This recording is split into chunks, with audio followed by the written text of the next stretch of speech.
What's up everyone, how are you all? Today we are back with another blazing Naruto story. What if Naruto sneaks into Anbu council bashing? If you enjoy then please like, share and do comments. It was 10th of October. The day the village celebrated the defeat of the most feared demon. The Kyuubi no Kitsune. Naruto Uzumaki was only 12 years yet here was getting beaten by the same villagers he promised his Gigi that he would protect. He didn't do anything wrong when this man came up to him, said the Hokage wanted to see him. When the boy was about to turn around and follow the man, he suddenly felt darkness claim him. When he woke up he was pinned to a cross with wooden spikes driven through his hands. Why are you doing this to me? Naruto cried out. Unfortunately his cries only spurred the villager on even more. You dare ask why? You little bastard, I'll kill you, cried the man. He raised a sword over his head. Naruto looked around trying to find a way out, but his teachers at the academy always sent him out for being disruptive, so he didn't have any knowledge on how to get out of situations like this. Naruto closed his eyes and focused on the energy he felt inside and directed it towards the man in front of him. The wooden spikes shot out of his hands and hit the man in the eyes, making him cry out in pain. Naruto's body fell to the ground, but he had not stopped channeling the energy, so when his hand hit the ground they sprouted plant roots and wrapped around the assailant, making him struggle, but the vines didn't let go. The man stopped struggling when the roots loosened but regretted it as the roots tightened, and this time with more force. Just when the Anbu were going to interfere, the roots started constricting around the man. Finally it ended in a shower of blood. The Anbu, the leader who had gravity-defying Heir, picked up Naruto and took him to the hospital while he sent Deer to report to the Hokage. Hokage's office. Hokage-sama. The Sandaime groaned as he looked up wearily. It was 10 o'clock, he had just finished all of his paperwork for the day, and he'd expected to be able to go home and snatch a few hours of blessed Icha paradise before having to return to his desk. Unfortunately, it seemed that Kami had taken a perverse pleasure in denying him holy book. Yes? What is? He trailed off as he looked at the doorway. Standing there was an Anbu, face covered by a deer mask. From his build, the Hokage could clearly tell that it was a man, but that was not the only thing he could tell from the man's body. The knuckles clenched so hard they had turned white, the small trembles, the slightly shaking voice. All this spoke a clear message. This man was terrified. We have a situation regarding you, Uzumaki Naruto. Dread washed over the Sandaime as he leapt to his feet. What's happened? Has there been another attack? Yes. How is he? He's in the hospital, being treated for blood loss and exhaustion, but Hokage-sama, his attacker. The Sandaime looked at the Anbu sternly, ready to issue an order for the man to spend some quality time with Morino Ibiki. Who was it? We can't tell, he's dead. The Sandaime felt no sadness at this, only surprise. How did he die? Why can't you identify him? The Anbu took a deep breath. Hokage-sama, I think you should see for yourself. Death sight. It was horrible. The only way to describe the man was that he was one of Orochimaru's experiments gone wrong. The body was mangled beyond recognition. The only way to identify the man was through a blood test, and with the medic nins around it was easy, but the roots did not want to let him go. The Hokage looked at the body with disdain and orders the Anbu to burn his body and remove all evidence of this incident. The council must not know about this incident, thought Sarutobi. Oh, and dear San, please burn the roots and tell Tenzo, Yamato, to meet me in the hospital. Hospital. The Sandaime walked in followed by Inu and Tora. Hello Naruto, how are you feeling? The Sandaime greeted the boy. Naruto looked up at him with a hollow smile. I feel great, Gigi. Like every time I get beaten. It feels fantastic to know that you are protecting me.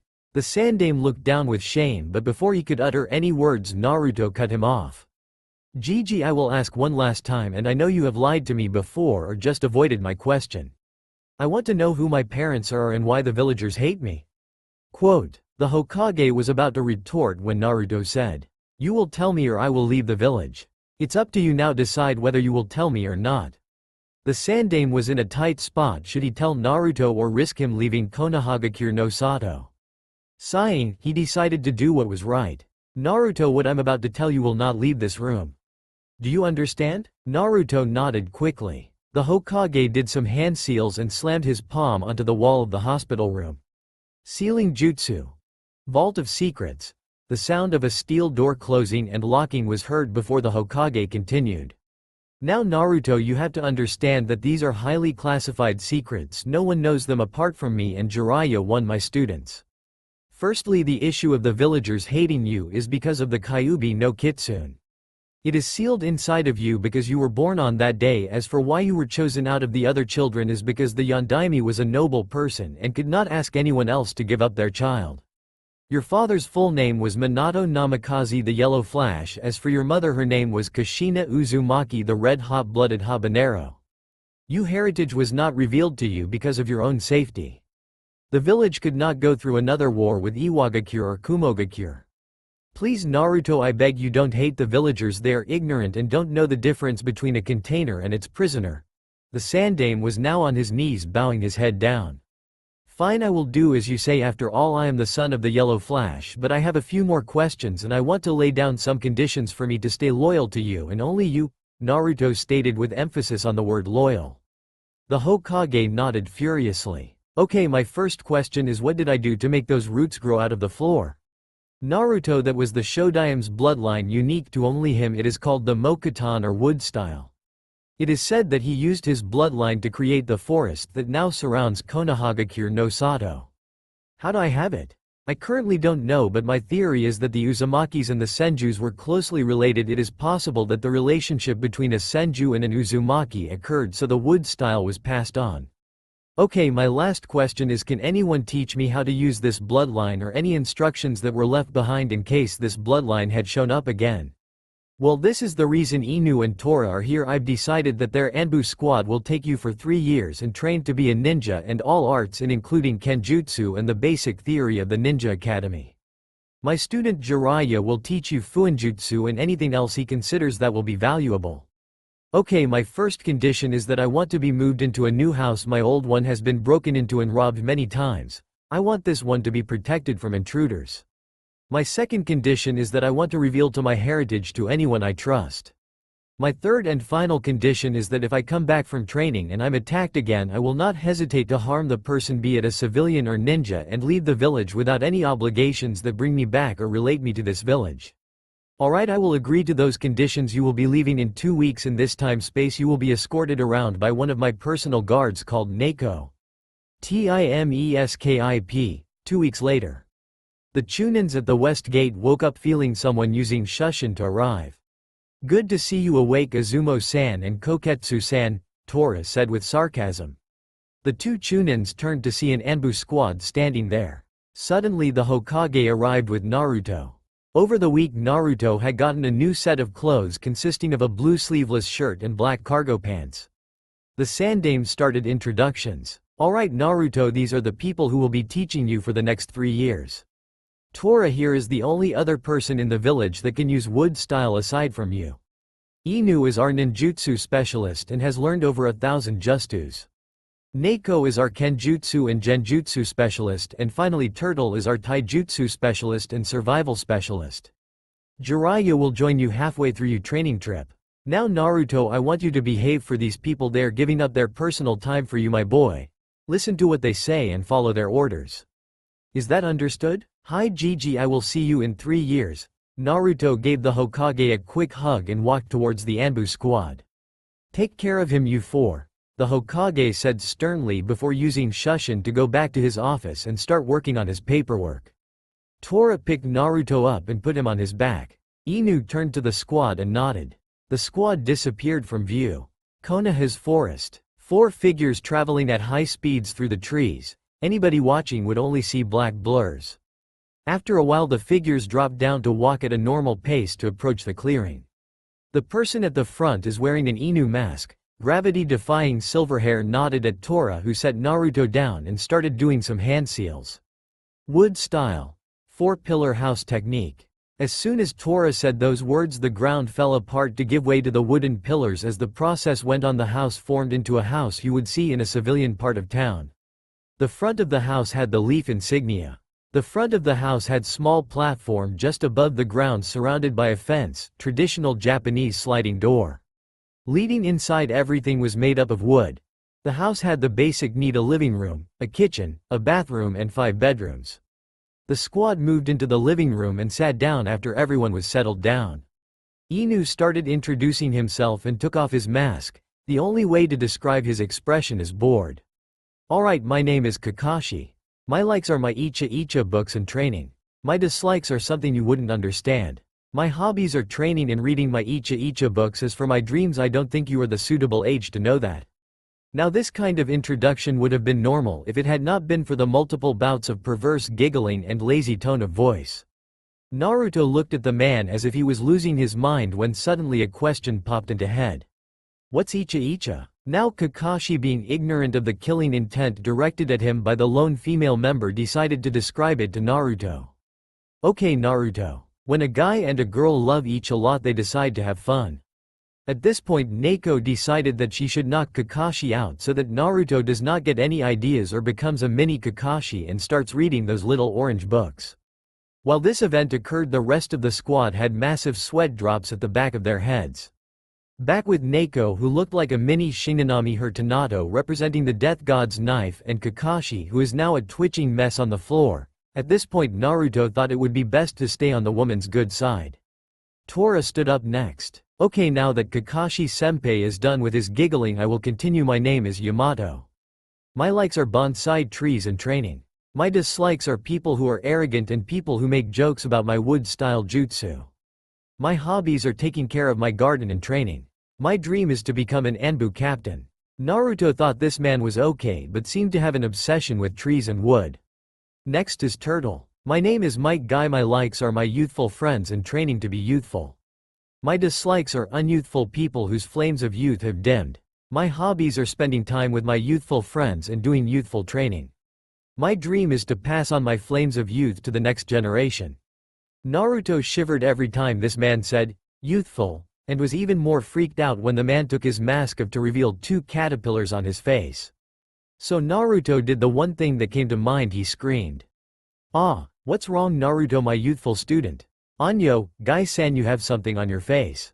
What is it? It's those freaky things on top of your eyes. When Guy finally caught on to what Naruto was saying and replied. That is a very unyouthful comment, Naruto-san. Naruto shivered again. As this conversation between Naruto and Guy went on, Neko and Yamato seemed to get very big sweat drops at the back of their heads, while Kakashi was trying not to laugh out loud. Finally, when everything returned to normal, Neko stood up and started her introduction. My name is Yugao. My likes are spending time with my friends and kenjutsu. My dislikes are arrogant people and perverts. My hobbies are eating dango and practicing kenjutsu. My dream is to become Konoha's kenjutsu mistress. Naruto decided that this woman was perhaps the only normal person on the squad. Finally Naruto decided to introduce himself. My name is Naruto. My likes are ramen and people who don't hate me. My dislikes are the Uchiha clan except for Itachi and people who hate me. My hobbies are playing pranks on people who are mean to me and finding new ways to prank people. My dream is to become a great shinobi like my dad and Gigi. All of the shinobi smiled, knowing if anyone could accomplish this, it would be Naruto. The next day. Alright Naruto, now we as your instructors would like to know what type of a ninja you want to be? Kakashi asked. I really don't know. What kind of ninja are there? Naruto asked with confusion. Okay, well, take me for an example. I rely heavily on ninjutsu, which means I use techniques like a fireball or water dragon. Guy uses taijutsu a lot, so he uses his physical conditioning to harm an opponent. Yamato is both a ninjutsu and taijutsu user, but his speciality is stealth and infiltration, so he has to be very quiet. And finally Yugao uses chakra attacks formed by her sword and uses a kenjutsu style which will help her defeat her opponent using either speed or strength. She also uses illusions to make her opponent confused. Well, I was thinking if I could be specialized in all those things, Naruto replied. Kakashi was baffled for a few seconds before responding. Okay, well, I'll see if we can do this in a year and 6 months, but it seems to be a stretch.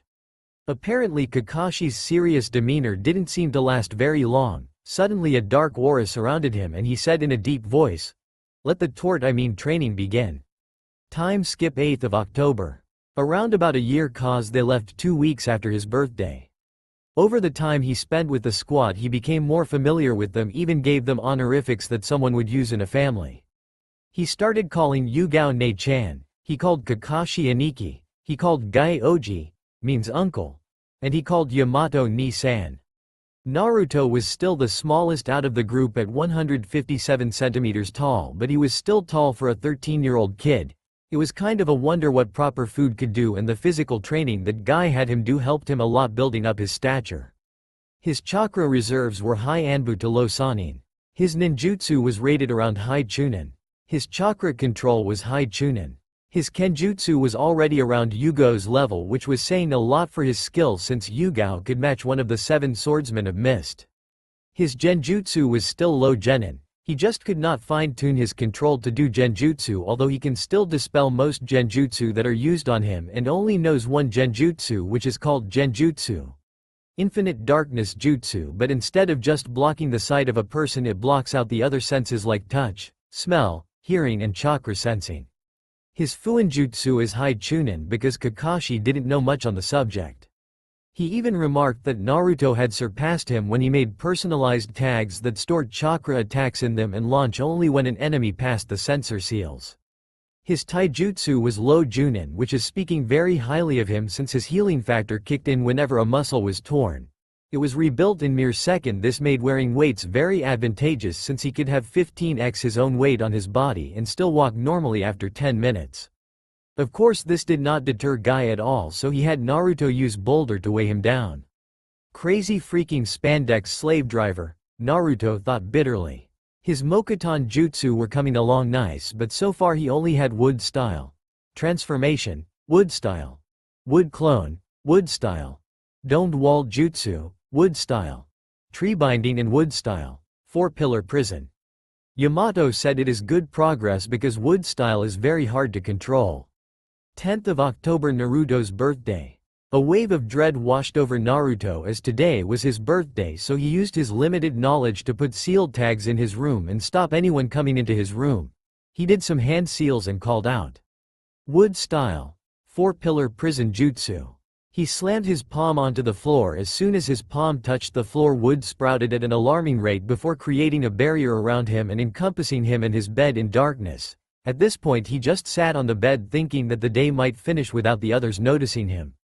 That was proven wrong when his whole room was disassembled. He knew it was Yamato's doing because he was the one that made the house. The only thing that separated them now was the 4-pillar prison, so Naruto just sat there hopelessly staring into the darkness, hoping it would help him escape the world of pain he was about to experience. All those hopes were dashed when Yamato pushed his chakra into the prison and dispelled it. Naruto closed his eyes ready to feel pain, but was surprised when he was embraced by the only female member softly speaking. "Otouto, don't worry, no one's going to hurt you, Yugo." Naruto opened his eyes to see Kakashi with a party hat on his head and a box wrapped in a paper with pictures of dogs on them. Standing next to him was Guy, who was grinning like an idiot. Had the same thing except the wrapping paper was colored green. Yamato stood there with a scroll in his hand and a small smile on his face. Yugo had put her package on the floor. It was very long with shining sliver wrapping paper, but there were 2 people he had not expected. The first person was his Gigi. He had 2 scrolls in his hands, but Naruto didn't recognize the last person. He had large white hair shaped like a mane, a headband with the kanji for oil on it. He also had red lines that ran down from his eyes. He wore a green short shirt, kimono and matching pants, under which he wore mesh armor that showed out of the sleeves and legs of his outfit. His outfit was completed with handguards, a simple black belt, traditional Japanese geta, a red cloak with 2 simple yellow circles, and a scroll on his back. He had grin on his face and was holding a package with pictures of toads on it. All in all, Naruto never felt happier. He finally knew how it felt to have a family. After Yamato reformed the room, they all left and started getting comfortable in the living room. There was silence. It was kind of awkward. Finally Naruto broke the silence. "Nate Gigi, who is this person?" Naruto asked, confused by the tall man's presence. "Naruto, this is Jiraiya. He is my student and was your father's sensei. Now he will be your Fuinjutsu teacher and he will teach you your father's jutsu except for the Flying Thunder God jutsu." Naruto opened his mouth to ask another question but was interrupted by Kakashi. "Now Naruto, save your questions for later and open your presents," Kakashi said in his irritatingly lazy tone of voice. Hi Aniki, geez, have some patience. At the pace you're walking there, I'll be a bag of bones." Naruto went over to the presents. He found the one Guy was holding. He shivered. If this was a green spandex suit he would burn it and say it was a training accident. He finally gained his senses and opened it only to gasp at the contents. It was nunchakus with ornate golden handles, spiked chain connecting them together with a kanji for golden storm on the end of each handle. It was simple but deadly when used in battle. Naruto just thought it was cool. Naruto, for the next 6 months I will teach you how to handle those in battle. Arigato Oji, Naruto said with his voice laced with happiness. You're welcome, my youthful student, Guy said with his million-watt smile. Naruto shivered. He still hadn't gotten used to the word youthful. Naruto next picked up Yugo's present. It was long but thin. He opened it. Was a katana. It looked simple, a long flat blade with a ceramic handle, but the ceramic was reinforced with seals that constantly pushed chakra into the handle. The seals were concealed by a green dragon engraved into the handle. Push some chakra into it, oh Tuto, Yugao instructed. Naruto did as she told him. The blade glowed green and started extending. It shaped itself into a large scalpel shape. Before stopping, it was now about as big as Naruto. Despite its size, it was very lightweight. After he retracted his chakra, it went back to its normal size. He gave Yugao a quick hug and moved on to Kakashi's present. It was a square object and looked awful lot like a book. Kakashi and the others started sweating as Yugao glared at the silver-haired man. Yugao thought that Kakashi had given Naruto his Icha book. Everyone was relieved when it was discovered to be a book of sealing by the 4th Hokage. Thanks, Aniki. No problem, little guy, Kakashi replied. Naruto huffed and looked at him annoyed but smiled and moved on. The next present was from Yamato. It was in a scroll. He opened the scroll and pushed some chakra into the seal. In a puff of smoke appeared a small bonsai plant. You'll have to take care of that on, it's very rare. I had gotten the seedling from the land of tea. Next was the Sandame's present. There were 2 scrolls. One head was very large with a picture of a primate on it. Seeing Naruto's confusion, the Sandame decided to elaborate. Naruto, that is the summoning scroll for the monkeys. Since my son Asuma didn't want to sign it and my grandson Konohamaru is too young to sign it, so I want you to sign it. In case I don't make it to the age where Konohamaru can sign it, I want you to give it to him. I am entrusting you to my family heritage. Naruto got tears in his eyes at this admittance because the Sandame would give him something so valuable. Moving on to the next scroll, he focused some chakra into the seal. In a puff of smoke there was a bow staff in his hands. It was a simple metal staff, nothing out of the ordinary. The Sandame decided to explain to Naruto why the staff is so simple. Naruto, I know you have mediocre knowledge of seals, so I want you to experiment with this staff and see if you can do anything to enhance its strength or make it something out of the ordinary. The monkeys will teach you how to wield the staff proficiently. Naruto nodded, happy with the presents he was getting. Next, Jiraiya stepped up and pulled the large scroll of his back. Naruto, it was one of your father's last wishes that I train you. I will be back in next 6 months and you will officially be my apprentice, training to be the next Toad Sage. I will also teach you your father's first technique he ever made, the Rasengan, and I will be teaching you to become a seals master. But for now I want you to sign the Toad contract. This is a very big honor since no person has ever been signed onto 2 contracts. Me and Sarutobi sensei have talked to our summons and they will test you to see if you are worthy of summoning them. If you learn the Rasengan and study all the seals I show you in a year, we will spend the next 6 months training you on Senjutsu. Jiraiya explained what Naruto had to do and signed both the toad and monkey contract. Well, now that the presents are opened, let's eat the cake. After a while the Sandame stated he needed to leave and Jiraiya said that he has to go and manage his spy network. Time skip 6 months. Okay Naruto, today I'm going to show you how to summon. Here are the seals, Kakashi started. Boar, right pointing arrow; dog, right pointing arrow; bird, right pointing arrow; monkey, right pointing arrow; ram. Summoning jutsu. Okay Naruto, I want you to do the same, put as much chakra in it as you can to summon the boss. Also think about which animal you will summon. Hi Kakashi sensei. Boar, right pointing arrow; dog, right pointing arrow; bird, right pointing arrow; monkey, right pointing arrow; ram. Summoning jutsu. There was a large puff of smoke. The smoke quickly cleared to show the hulking form of the monkey. Its body and tail is covered by white fur which protrude from his sleeves and pants.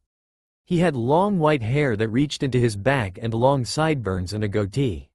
He wore a black suit with mesh armor underneath, over which he wears a sleeveless, kimono shirt with white, fur trimmings and markings reminiscent of tiger stripes on it, which is held closed by a sash.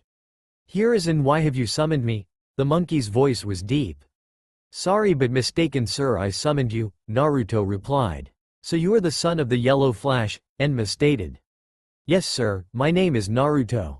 I am the boss summon of Monkey Contract. My name is Enma." "Well, go on and summon the boss Toad, then get this test over with." "Boar right pointing arrow, dog right pointing arrow, bird right pointing arrow, monkey right pointing arrow, ram." Summoning Jutsu. This time the smoke was bigger, the figure was larger and wider. Finally the smoke cleared to reveal the giant form of Gamabunta. He is colored a dull, rusty red, but around his eyes and on his lips and chest are brighter red markings. Over his left eye, he had a scar. He is wearing a large blue vest, and carries a massive blade at his hip. "Okay Gaki, so you're the new summoner, alright, you have to stay on top my head for the whole day. Does it matter how I do it?" Naruto asked, curious. "Not really," Bunta replied, confused by the question. Naruto created a cage bunshin. He had the clone stay on the ground while he jumped onto Bunta's head. As soon as Naruto's feet touched Bunta's head, his clone started hand seals and finally called out, "Earth style. Swamp of the underworld." The clone slammed its palm onto the floor close to where Gamabunta stood. Suddenly the earth started turning murky and Gamabunta started sinking into the swamp. The clone stopped pushing chakra into the swamp when Gamabunta was in the mud just under his shoulders. Kakashi and Enma sweat dropped at the scene. Finally, at the end of the day, Naruto let Gamabunta out of the swamp. Gamabunta begrudgingly admitted that Naruto had completed the challenge. When he turned to face Kakashi and Enma, only to sweat drop at the scene of Kakashi trying to get his orange book back from the primate, who was reading it with enthusiasm while holding Kakashi back with a hand. Naruto coughed to get their attention only for them to ignore him. Naruto gained a tick mark on his forehead. Doing some hand seals, he slammed his palm on the floor. Wood style. Tree binding. Both the Anbu and the primate seemed to snap out of it when Naruto restrained them. Naruto turned to Enma questioningly. Enma only seemed to get confused until Naruto decided to elaborate. "So are you going to test me?" "Oh well, you already passed my test when you trapped Gamabunta in the swamp," replied Enma. Cue massive sweat drop. Enma quickly desummoned himself along with Kakashi's Icha book, leaving a blubbering Kakashi on the floor. Naruto started to look nervous because of how much Kakashi was crying, but was relieved when Kakashi stood and suddenly brought out another copy of the book. 2 weeks later. "Okay Naruto, today Jiraiya-sama will be coming to take you on as his apprentice," Kakashi said. Although it had been a while since Kakashi had his Icha stolen, he still hadn't gotten over what had happened. Everyone was nervous because they could always hear Kakashi muttering about evil monkeys stealing his precious Icha. But when they asked him about it, he would go back to his lazy personality and say, "You say something?" which seemed to energize Guy and have him running Naruto into the ground when he was training. Then Naruto comes back in and glares at him, then goes to sleep. This routine ran for every day, until today when he was informed that Jiraiya will pick him up. Naruto was excited because this was the first time in a year and a half that he would be moving outside the Fire Country's border. Naruto was brought out of his musings when a large puff of smoke appeared. When it cleared, it showed the same man who had visited him on his birthday, but he had forgotten his name. "Nay, Mr. What was your name?" Jiraiya face planted but got back up and summoned a toad with a large grin on his face. He started his introduction. "It's been said that I'm the Toad Sennin, and that's not all. In the north, in the south, east and west, the legendary three ninjas, white-haired toad summoning child. The handsome man that can silence a crying child. He's Jiraiya-sama, that's me." Naruto never even heard the end of the intro. He looked up at the man and said, "Are you sure that the baby wasn't petrified from looking at you?" Naruto tilted his head to the side, seemingly making him look innocent. Jiraiya's sweat dropped as he saw the Anbu members on the ground laughing their hearts out. Jiraiya grumbled about disrespectful disciples and turned away from them sulking. Finally, after regaining his dignity or whatever is left of it, he stood up and said, "Come on Gaki, we have to get going, otherwise we will lose my contact." Jiraiya turned away and tried to walk off, only to be caught by the collar by Yugao, who took him behind a tree. All the males winced in sympathy when they heard the girlish screams of the Sannin. Finally Yugao dragged the Sannin back by his hair and dropped him onto the floor. Naruto looked at the twitching mess that is supposed to be his teacher for the next year and a half and nudged him with his foot. Jiraiya quickly got up and repeated his orders to Naruto. When Naruto had finally left, the demeanor of everyone changed. Even Guy was acting serious. "So how good is he?" Jiraiya said. "He's done well. He's almost low Junin in ninjutsu. His Kenjutsu is top because of his shadow clones helping him. Guy believes that his taijutsu is high Junin. He has never had a talent for genjutsu, so at low Chunin since he can cast one and dispel all others. His Fuinjutsu is high Chunin since he started to learn from the book I gave him, but that was a 3rd volume book, so it could never get him above that. His wood style is progressing very well. He has all of Tenzo's techniques down now. All he has to do is make his own technique.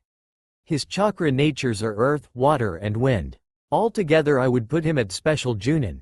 Just as Kakashi ended, Naruto came back in with a sealing scroll. Jiraiya grinned at Naruto and said, "Come on Gaki, we are going to be traveling, so the scroll is a good idea." Jiraiya waved at the Anbu squad along with Naruto before vanishing into the darkness of the forest. Time skip 1 year. Jiraiya appeared in a puff of smoke. "Yo Naruto, you ready to get going?" Jiraiya asked. Yeah, calm down Arrow Sennin, I'm coming. Don't get riled up just because you can't go to the hot springs, replied Naruto. God damn it brat, stop calling me that, and you're being a hypocrite since most of the times I see you there merging into the fence using your bloodline. Jiraiya replied, agitated that he couldn't get the brat to respect him and that the bloodline gave the boy such an advantage.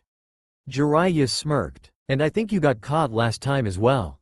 Flashback. Jiraiya sat near the fence giggling like a schoolgirl. Naruto at first got irritated but could care less since he was about to merge himself into the fence. He had done it a lot of times since Jiraiya had literally thrown him into the women's side of the hot springs when learning about the bird and bees. Naruto focused on merging into the bamboo and then blending into it, not standing out too much. Once he had merged fully into the fence, he opened his eyes to the world of nude women. Although he hated to admit it, he had started reading Jiraiya's books and they were good. Naruto looked around and started to get a slight nosebleed but concealed it quickly. Naruto heard the noise of water dripping and saw that a woman with black hair had just stepped out of the water. Naruto gaped as he saw the woman. She is a goddess, plump that jiggled with every step, a firm-looking rear and legs that seemed to go on forever, shaved crotch with pink lips that looked very inviting to him. He was broken out of his musing when he heard a whistling nose getting closer to him. Naruto's eyes widened as he saw the kunai heading straight for his family jewels. Naruto shifted to the left side of the fence so that it would pass harmlessly. The woman narrowed her eyes at the fence and put her hand in the seal to dispel a genjutsu. Unfortunately for Jiraiya, his invisibility genjutsu dispelled. Even worse for him, he was sitting comfortably on the side of the women's hot springs. Fortunately for Naruto, all the women seemed so caught up in beating Jiraiya to death so he to get out of the fence, but didn't take into account that the woman who threw a kunai would be a censor as well. The woman turned her head, sensing chakra being used. She saw a blonde melting out of the fence and narrowed her eyes again, this time leaking ki. Naruto looked behind him to see if anyone had noticed and let out a sigh when there was no one looking at him, but he hadn't taken into account that the woman would be right in front of him. Naruto turned his head, but his head was trapped in something. He moved his hand up to try to remove the object out of his face. Naruto grasped the objects and tried moving back, but the first thing he noticed was that the objects were round and very mushy, and when he squeezed them he heard a moan. Naruto paled at a rapid rate as he realized that the objects were and the moan he heard was coming out of a woman's mouth. Naruto moved back, being very careful about how slowly he let his hands drop, and saw the red face of the same woman that had dispelled Jiraiya's genjutsu. The woman came rushing at Naruto, who was petrified beyond belief. Just as the woman was 3 meters away, Naruto regained his bearings and thanked the gods that he had left his weights off. He started running, leading her into the forest, hopefully leaving her confused. What Naruto didn't expect was that his speed would be too much to handle. Naruto tried to slow down but tripped over a tree branch. Naruto landed on the ground face down and groaned. The woman stalked towards him and started to perform hand seals. Naruto's mouth opened in a silent scream. The woman smirked, and as if to complete her ritual she reared her leg back and kicked him in the crotch. Naruto squealed in pain and horror as the kick had broken the genjutsu.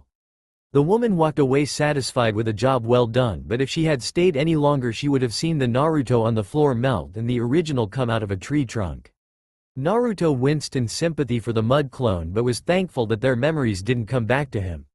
Naruto arrived back at the hot springs and collected his stuff and Jiraiya's and went straight to the police station to bail Jiraiya out. Naruto knew he was in there since it became a routine for him. After getting his sensei identified and bailed out he sighed in relief. "Gaki, I wouldn't be relaxing right now. That woman that went after you is from Konoha. A Chunin level ninja but the most powerful genjutsu user in the whole village. I've been on a lookout if I was, especially when you get back to the village." Although she is pretty good looking, Jiraiya grinned at him.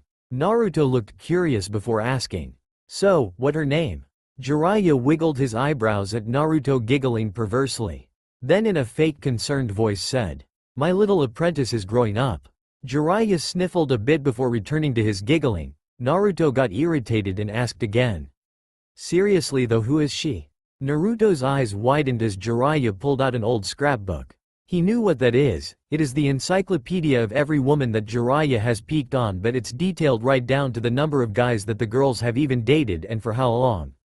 Her name is Kurenai Yuhi. She's around 17 or 18 years old.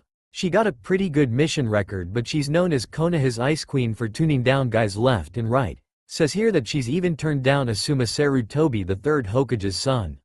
You got no chance, kid. She would murder you if she remembers you from this incident. Jiraiya grinned at him while Naruto looked very pale. Flashback end. Right, let's see if you actually learned anything. Now summon Fukasaku-sama and get us into Mount Myoboku. Jiraiya ordered Naruto.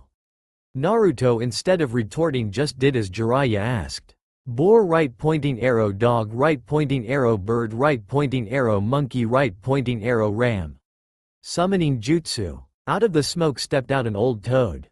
Fukasaku is a green toad with white hair styled in somewhat of a mohawk, very thick eyebrows and a small goatee. He is wearing a cape and carries a cane with him. Okay Jiraiya-chan, what da ya want now? The old toad asked. I need you to summon me and my apprentice to Mount Myoboku for the Sage Mode training. Jiraiya replied. Are ya sure about that? He looks a bit young for that kind of training. Fukasaku was a bit skeptical about the boy. He's trained with Konoha's best ninjas for a year and a half. Alright kiddo, if you say so, get ready and hold on to my shoulder. Fukasaku started doing some hand seals. Reverse summoning jutsu. Suddenly Jiraiya and Naruto were surrounded by plants and trees taller themselves. Jiraiya turned to Naruto.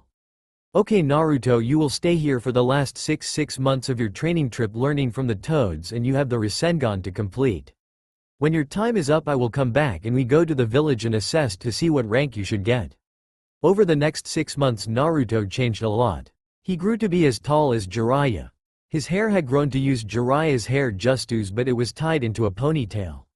He had finished the Rasengan, surpassed Jiraiya in making seals, learned one of his father's signature justus in a week. Jiraiya said that his rapid growth was due to the Kyuubi chakra being purified by the wood-style bloodline and speeding up his healing rate by 50%. It was stated as a fact that he could regrow limbs. Naruto-chan, you have come a long way. You have surpassed every human in history to attempt at gathering nature chakra, and we as your summons accept you as the new Toad Sage. Naruto felt proud of himself but could not help but think what his parents would say. Would they be proud or would they be disappointed? Arigato Fukasaku-sensei, Naruto replied, a bit sad. What's on your mind Naruto-chan? I can't help but think, oh well. You would never mind. Naruto trailed off. Just as Fukasaku was about to say something, Ghidorah appeared with Jiraiya. Hey kiddo, how ya doing? But no time for discussion, we have to get to Konoha, Jiraiya said quickly. What's with the rush? Naruto asked. No rush, I just want to finish my research. Yeah, Ero Senin, Naruto replied, a bit annoyed. Stop calling me that brat. Jiraiya scowled at him. Apparently he had his mother's annoying personality. Well, at least he isn't running around in an orange jumpsuit yelling at everyone that, I'm going to be Hokage, believe it. Sigh. Jiraiya snorted in amusement at that. Alright, are you ready? Naruto nodded. Jiraiya put his hand on Naruto's shoulder and they disappeared.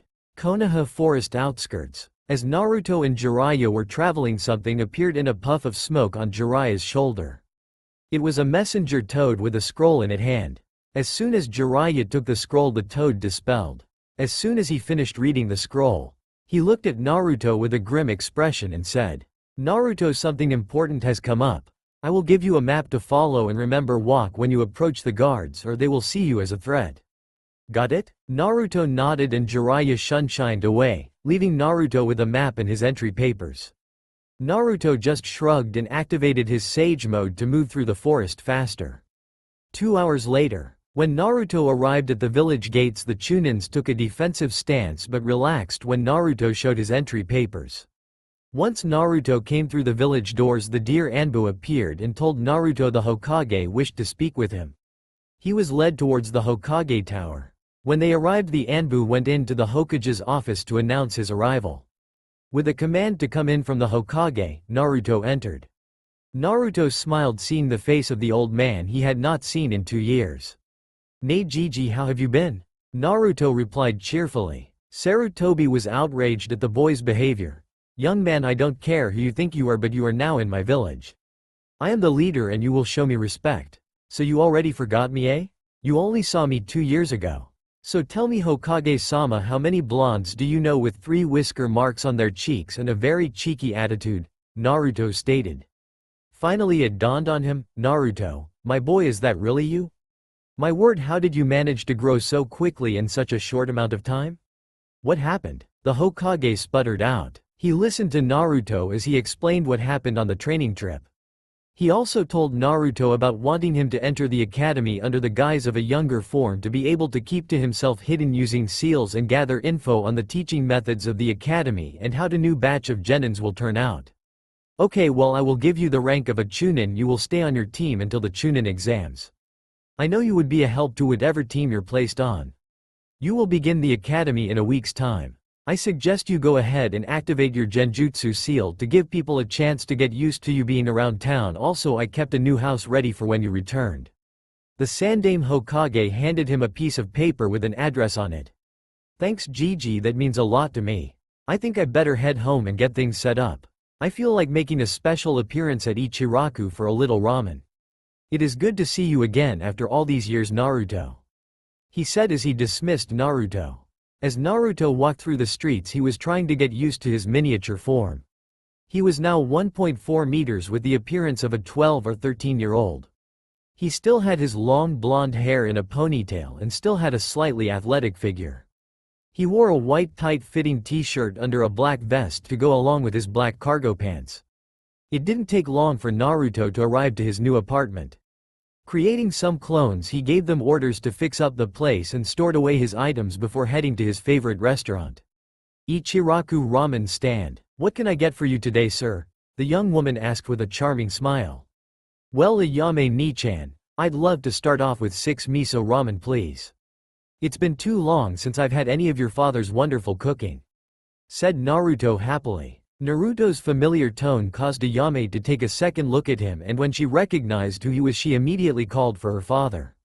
"Father, come out here, you're never going to believe who's here." Ayame called to her father. "Who is it, Ayame? I was busy cleaning up back there," said Tucci as he walked out of the kitchen. Upon recognizing the boy form, the old man smiled. "Well, if it isn't my best customer, Naruto. How have you been?" "I've been good. Life has been treating me fairly well, but it's nice to be back in a familiar place. Anyway, I was just ordering 6 miso ramen from Ayame Ni-chan here before she called you out here." "Right, I'll get those on them right away. In fact, I'll even make the first one on the house," said the old man, heading back into the kitchen. Naruto spent his time eating and talking to Ayame as he tried to not go into detail about his training trip. When he was finished, Naruto said goodbye and paid his bill before heading home to get some rest. Over the course of the week, word had gotten around that the demon container was back, and Naruto had to put up with their glares and mutterings of demon once again. However, now it no longer bothered him what people thought, since he had come to realize he could only be himself, and if that was not enough for people, then it was their loss. Something different from before, though, was that he had unintentionally begun to collect a steadily growing group of fangirls from the village. Time skip: first day of Ninja Academy. When the day finally came for him to start at the academy, Naruto opted to wear just his t-shirt and cargo pants in order to look more like a civilian. Naruto arrived early in the classroom and found he was the only one there yet. Deciding to take a seat, he waited for the others to show up. When the children began to file in, he noted a few individuals who caught his eye. The first to enter was a boy he recognized by the name of Shino of the Aburame clan. He seemed very much like the quiet type and just sat down. The next to enter was a girl with dark indigo hair that Naruto recognized as the Hyuga heiress, Hinata. She was also appeared to be a quiet one, but when she met Naruto's eyes she quickly looked away blushing and sat down. Just great, another fangirl for me. I can't wait to get out of this disguise. Maybe then all these girls will stop looking at me like this. The next three to enter were a group of boys Naruto recognized as Kiba of the Inuzuka, Shikamaru of the Nara, and Choji of the Akamichi. Naruto's first impression was Kiba was a horn dog, Choji loved food, and Shikamaru was lazy. The last three to enter that caught his eye was a boy and two girls who seemed to be fighting over him. Looks like I'm not the only one with fangirls, Naruto thought in amusement. Naruto recognized the boy as Sasuke, one of the last Uchihas. To Naruto, the boy seemed to have a cloud of eminence around him. Naruto began to wonder if the boy was homo, as he didn't seem to pay attention to the affection of the girls around him. Anyways, the other two girls he recognized by the names of Sakura and Ino of the Yamanaka. They were both now fighting to sit next to Sasuke, with the one named Sakura eventually winning. Upon being defeated, Ino noticed Naruto and to his horror she promptly forgot about the brooding Uchiha and ran to sit next to him. She just sat there looking dreamy-eyed at him. God damn it! How many more fangirls am I going to get? Naruto glanced over at the Uchiha only to see the boy smirking at him. Damn you Uchiha! Why can't you keep you fangirls to yourself? You just have to pawn them off on me, don't ya? Thought Naruto bitterly. The class finally began when the teacher, a man named Iruka, showed up. They spent the first day just sitting while they listened to one big lecture about chakra and what it was. Naruto was so bored that he took a page out of Shikamaru's book and took a nap. Iruka woke him up once and asked him to answer the question he just asked, but was surprised when Naruto answered it correctly after only having to repeat the question. Naruto just went back to sleep afterwards. Time skip end of the academy. I know might be too far, but I want to speed up to make the pairing. Note Naruto now looks like a 17-year-old. Naruto was about to go mad because of his fangirls when the final day came for the practical exam.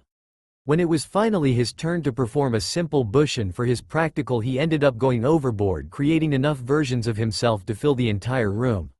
Needless to say, Naruto passed with the title of Rookie of the Year. After Naruto received his headband, he decided to wear it as a belt instead of on his head. Once all the exams were finished, Iruka told everyone that passed to return the next day for team assignments.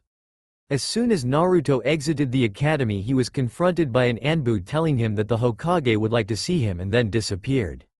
Curious to what the old man could want, Naruto took off towards the Hokage. Entering the Hokage's office, he was greeted by the Hokage. Hello Naruto, I just received word that you made Rookie of the Year.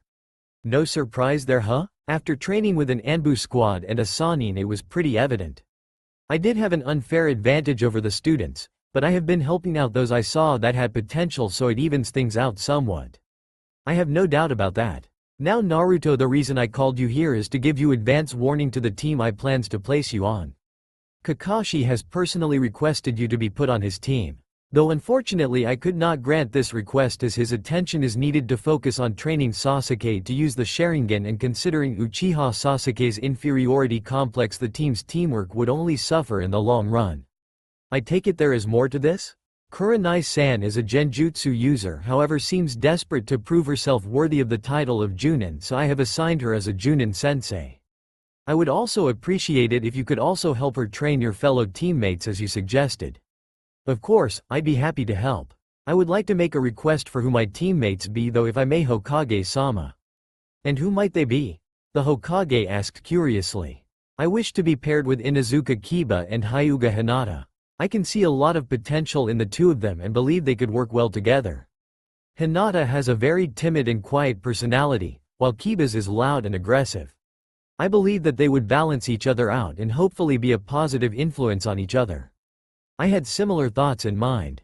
I was going to go with the initial plan of a tracking team, but a tracking team of specialists from other clans can be easily exploited over time.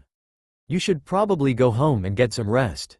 Taking that as his dismissal, Naruto left the office and headed home. When nighttime finally came, Naruto felt like he could not sleep, so went out for some late-night training. As soon as he activated his Sage mode, he felt Junin's and Chunin's chakra running all over the village. When he decided he should see what was going on, he vanished and reappeared in the Hokage tower to get the full grasp of the situation. Most of the Junins and Chunins were startled when Naruto appeared in front of the Hokage. So what's going on with the entire ruckus? Most of the room face planted at his question.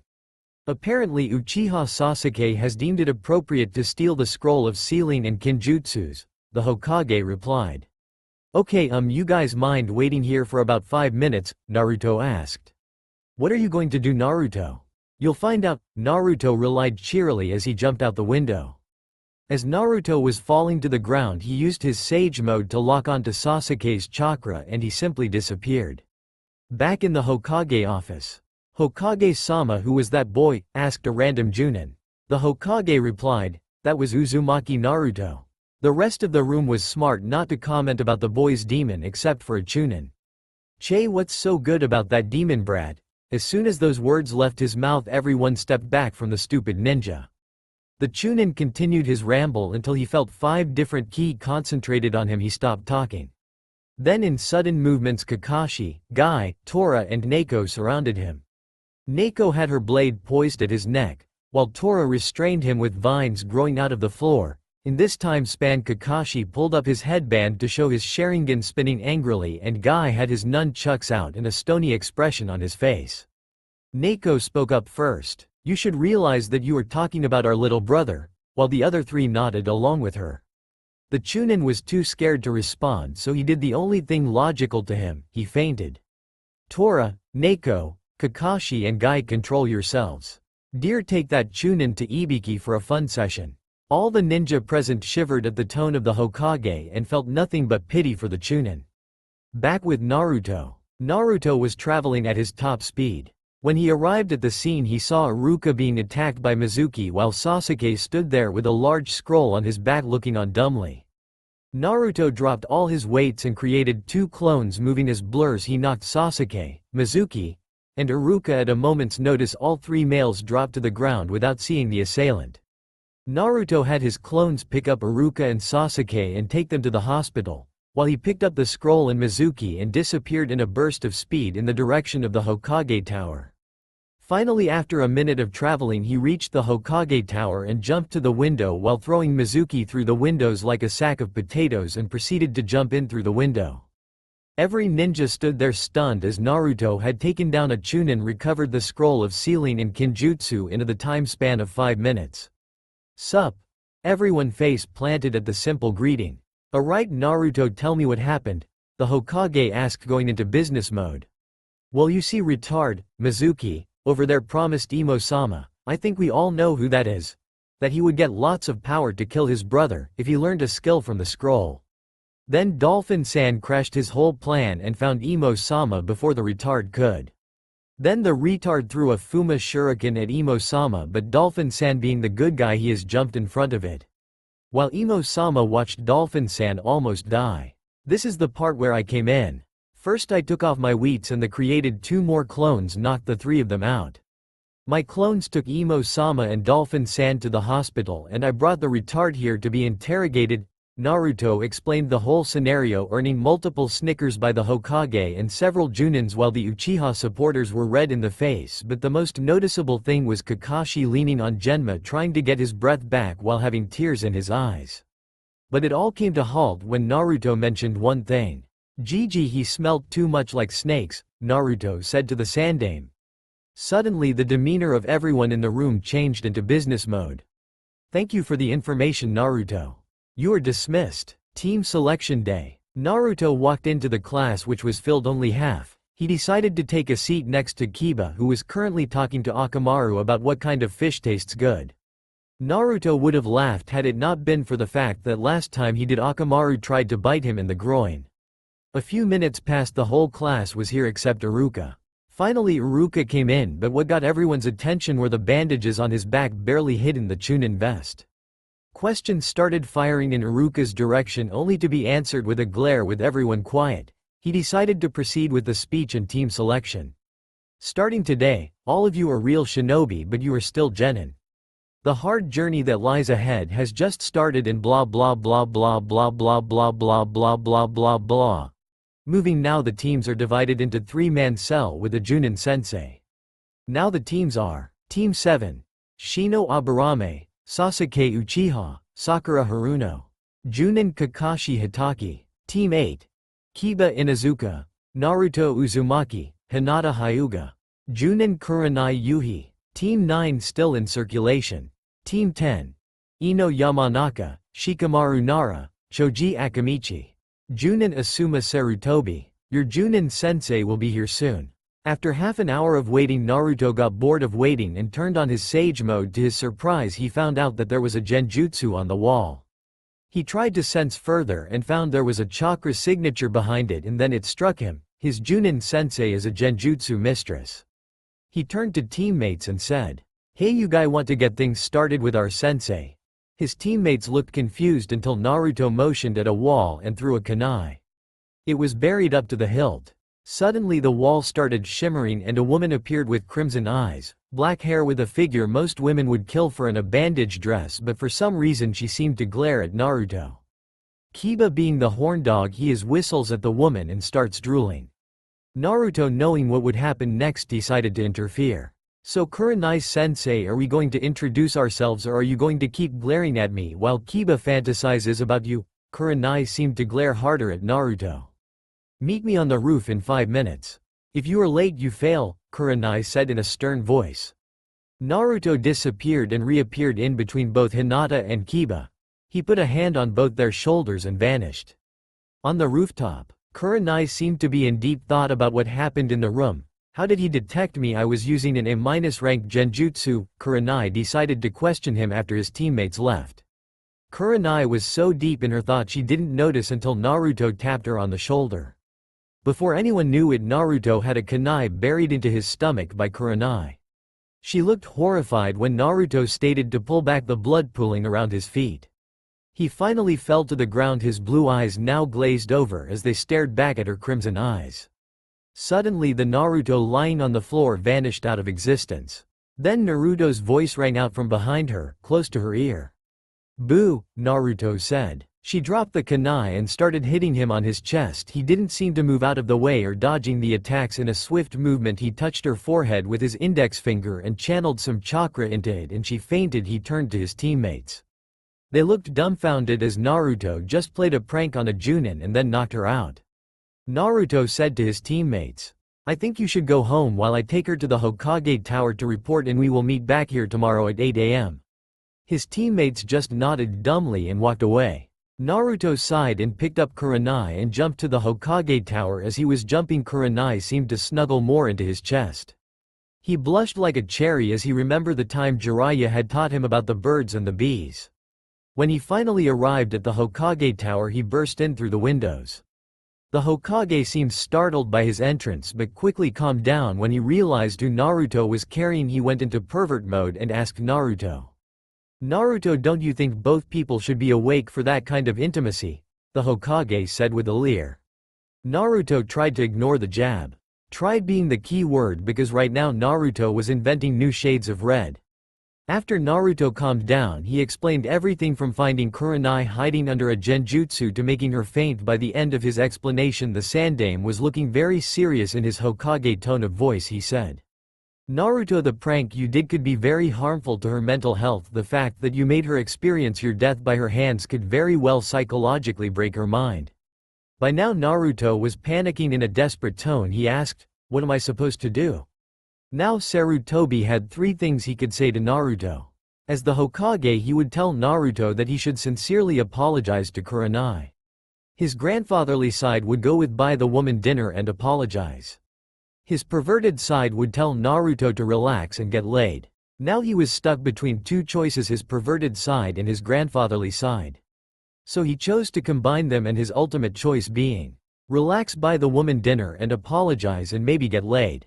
Now this worked out just fine. Now this didn't mean that the Hokage would vocalize these thoughts. He would put it gently and nudge Naruto in Kurenai's direction. After all, the woman did reject every man that tried to date her. She even turned down his son. Okay, here's what you do. Alright, tomorrow when you finish with your team you ask to speak with her alone and tell her you would like to make it up to her and ask her out for dinner. Whoa, hold on there, you mean ask her for a date? No, not like that, you are apologizing, but if she likes you after this you should try again, but this time you must be more relaxed. And one last thing, do not take her to Ichiraku's. I will arrange a reservation for you at a good hotel. You won't even need to pay for it. All charges go to the Namikaze account. Now will you do as I say? Now Naruto, being the naive boy he has, agreed to it all. Oh, and drop your genjutsu seal so she will take you more seriously, plus people won't recognize you. Hi Gigi. Now good, you should probably wake her up now. She's kind of dangerous. Can I use a clone? The Hokage answered with a shake of his head. So Naruto woke her up by shaking her shoulder a little, but she wouldn't wake, mumbling something about 5 more minutes. So Naruto finally decided to use a different method. He charged some chakra into his fingertips and gently pushed the chakra into her forehead. She woke up startled. As she looked around she noticed the Hokage and Naruto looking at her. She couldn't comprehend how she got here. Ah, Kurenai senpai, you are awake. I was about to leave, but I guess I can drop the seal now. What do you think, Gigi? The Hokage was surprised at Naruto's ability to lie but decided to play along. Yes, well, that's your choice, but it's going to come off sometime. What's going on here? Asked Kurenai, feeling a little drowsy. Well, Kurenai-san, this has been a secret ever since Naruto came back to the village, but since you are his commander you will need to know. So Naruto dropped the seal. Naruto nodded and removed the seal using his sage chakra to make it unstable and break.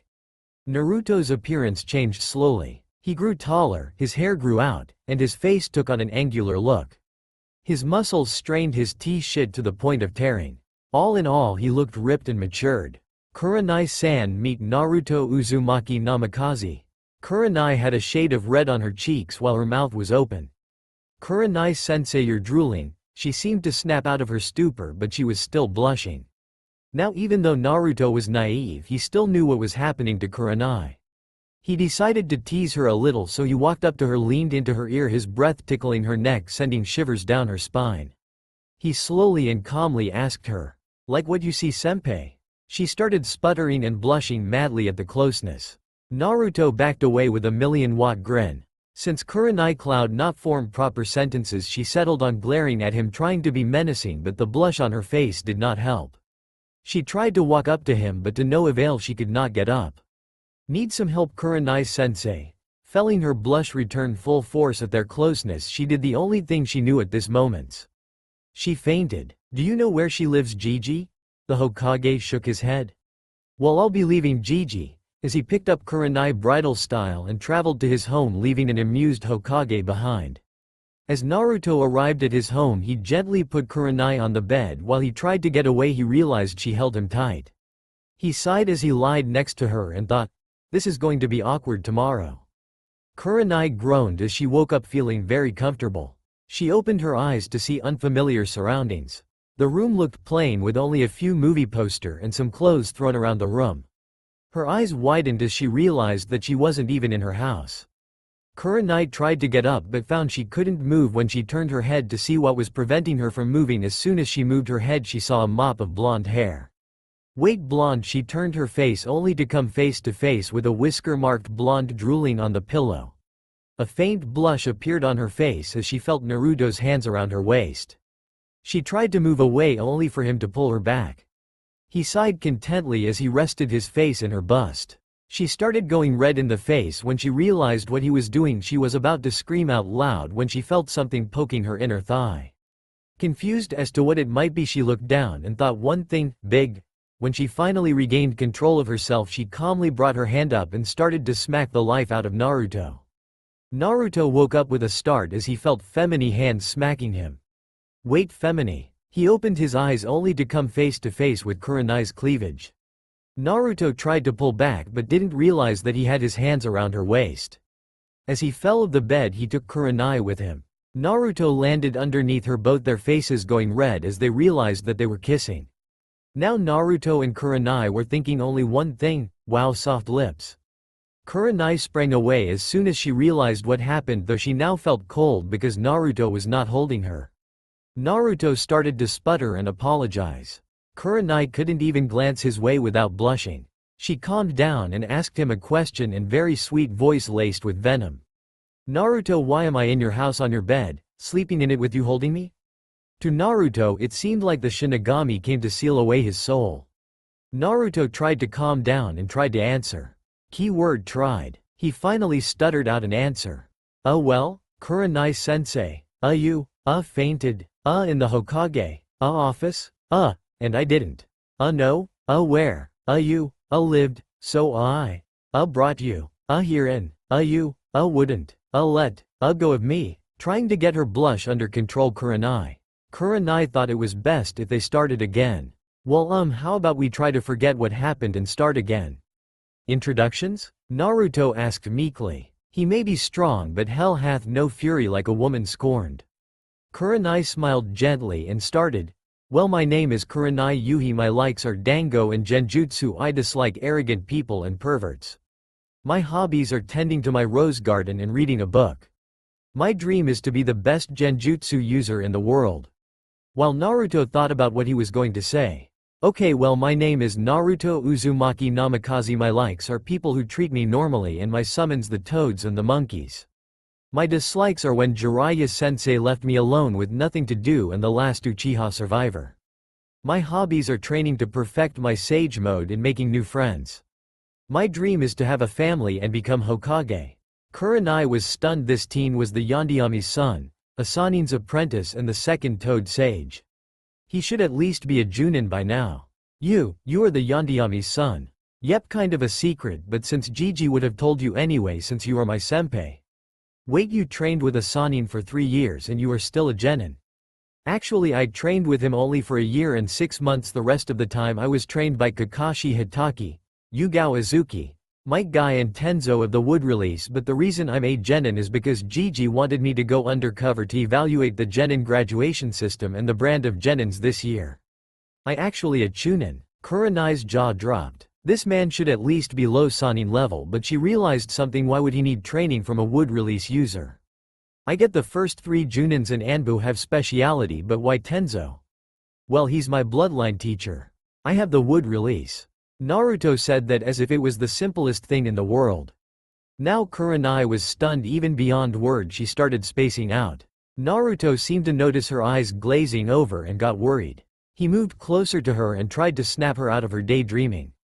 Kurenai seemed to snap out her wondering only to feel hot breath tickling her neck while Naruto whispered into her ear asking if she was alright. Blushing, she seemed to do that a lot this morning, at their closeness. She told him she was alright. Well, Kurenai-senpai, you are welcome to take a shower here. Thank you, Naruto. It's fine. Out in the hallway, 3rd door to the left. A.N. I don't think I'm going to describe the house. Let your imagination do the work for you. As soon as Kurenai left, Naruto moved to the kitchen to fix him and Kurenai some breakfast. After he finished, he decided that he would just change into a new pair of clothes. As he walked towards his room, he saw Kurenai come out of the shower only in a towel. Her hair sticking to her face, porcelain skin glinting in the sun, and the towel sticking to her figure.